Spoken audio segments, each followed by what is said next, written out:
kapag natukoy na sa ibang bayan na pala, buhay umaano, ang bayan ng dito. Magpapatay padala.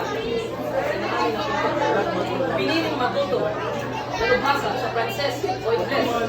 Bakit kaya tulad sa mga nagsara at nagpakainang. Nagsara at nagpakainang sa tuling usap ay tunay ng kaunlaran.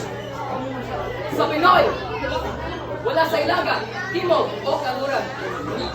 Ang hinahanap mong kaunlaran.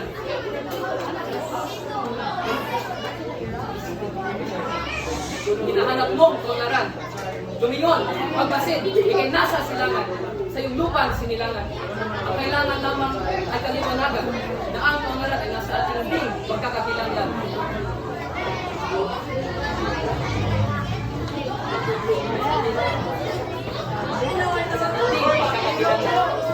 Ang wikang Pilipino, yan ang dapat lumino sa isip mo.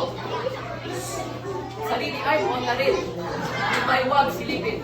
Huwag magbasakot at sa iba'y magpaalipin.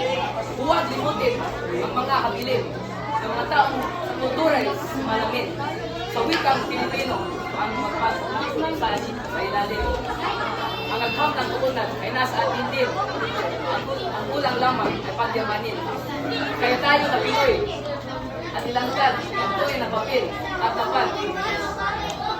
Wikang Pilipino, wika nating mga Pilipino, wikang Pilipino, wika ng pambansang kaunlaran.